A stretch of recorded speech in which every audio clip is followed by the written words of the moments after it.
Cog, look. So far, we've seen that cells produce CO2 during cellular respiration, and we produce CO2 by burning trees and other plants. But did you know that we also make CO2 by burning ancient plants?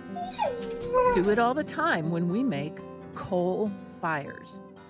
Coal is a fossil fuel, an energy source made of prehistoric organisms. It's not the charcoal in your backyard grill that was made from recently dead trees. Coal is a rock made of prehistoric trees, mosses, algae, and other plants that grew in swamps as long as 300 million years ago during the Carboniferous period. Imagine if we had a time machine, Cog. I could send you back there to the time of giant dragonflies and tall trees. Better be careful, Cog. A giant tree could die and fall on you. Ouch, like that. Move aside and let decomposer microbes get to work. Yuck, like that. To compact all that is going to take a lot of pressure from more dead trees, lots of sediment or mud from flooding or sea level rise. As it gets buried deeper and deeper, intense pressure compacts it more and pushes more water out. Heat causes chemical changes. All this takes lots of time. How much time? Well, it's been down there since before the dinosaurs. Still down there while Triassic dinosaurs ran over it. Jurassic dinosaurs, too. And Cretaceous dinosaurs. Then giant mammals lumbered over it. Oh, good, you're back. Looks like you had a really rough time. Wait, what are you doing? That coal is really buried deep now, unless the land has been uplifted and... Oh, look, you dug up some coal. Maybe it's part of the tree that fell on you 300 million years ago. Well, in reality, we find coal in blanket-like deposits called seams. Coal formation goes from peat to lignite to subbituminous and bituminous, and lastly, anthracite. You could burn any of these, but the more pressure, heat, and time coal gets to form, the harder and denser it is, so it will burn cleaner, hotter, and longer. We'll never know who figured out that a black rock, coal, would burn. That discovery happened before people wrote things down. But we do know that the idea really caught fire in Great Britain in the 1600s after they'd cut down most of their forests to make firewood or build homes and boats. Soon they were using coal to improve their iron and steel making processes. With all that iron and steel, inventors in the early 1700s had what they needed to start building coal-powered steam engines that could push a piston up and down or back and forth, creating continuous motion. More on pistons in episode 5. Pretty soon, coal-fired steam engines were powering factories that made products to sell. They powered trains to move those products and people around. They paddled boats like the ones Mark Twain piloted. In the mid-1850s, they started using coal and steam to make electricity. We burn most of our coal today like that, making electricity. It's pretty simple to build a generator that makes electricity. I'll do this quickly, but I'll give you the links to instructions if you want to try it yourself.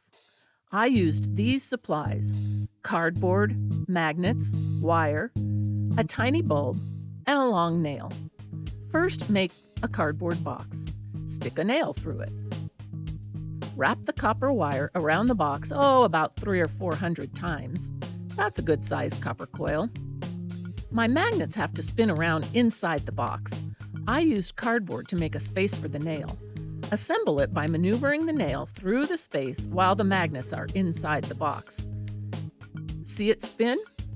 Now connect the ends of your copper coil to a tiny light bulb. Let's give it a whirl. Voila! The spinning magnets cause electricity to flow through the wire and light the bulb. Most electricity, except solar panels, is generated like this with magnets and copper coils. Now let's compare my teeny tiny electricity setup to the one in your home. My teeny tiny bulb is connected to wires that connect to my teeny tiny generator that I can spin.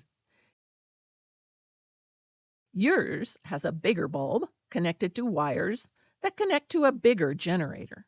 Let's say your generator is in a power plant. Whether it spins magnets around copper coils or copper coils around magnets, it takes a lot of work to spin. Steam will do that work in a thermoelectric power plant. Steam spins the turbines. That's kind of like your breath spinning a pinwheel. To make that steam, your plant might use nuclear rods or solar energy. Or it might burn coal.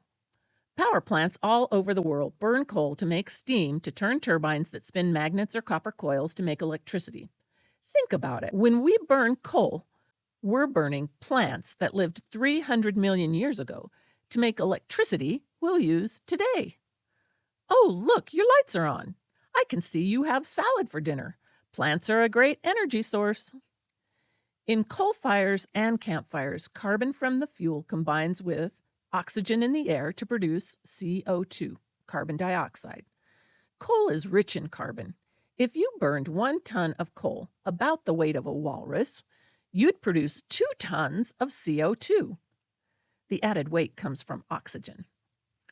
Remember episode 1? 1 ton of CO2 would fill a beach ball about 30 feet or 10 meters tall. In 2022, people on Earth burned 8 billion tons of coal, producing 16 billion tons of CO2. If it takes 95 years to count to 1 billion, it would take us 1,520 years to count to 16 billion. That's a lot of CO2. And that CO2 is different from CO2 produced by living cells or by wood fires because it's made of carbon that was buried for millions of years. That carbon is not part of our living planet. I'm going to call it excess CO2. We don't need it. That excess CO2 is a greenhouse gas that captures more heat for our planet. But our plants and animals are adapted to a world that was in balance before we started adding excess CO2. We've built our cities and planted our crops on a planet without the heat captured by that excess CO2. So let's recap. Coal is a fossil fuel made of organisms that lived between 300 and 65 million years ago. We burn coal for heat, cooking, or steel production, but mostly we burn it to generate electricity. We can burn coal to make steam that spins magnets or copper coils to produce electricity. When we burn coal, we're making excess CO2 from ancient carbon. Ancient plants and trees aren't the only fossil organisms that we burn to get energy. Dinosaurs? Well,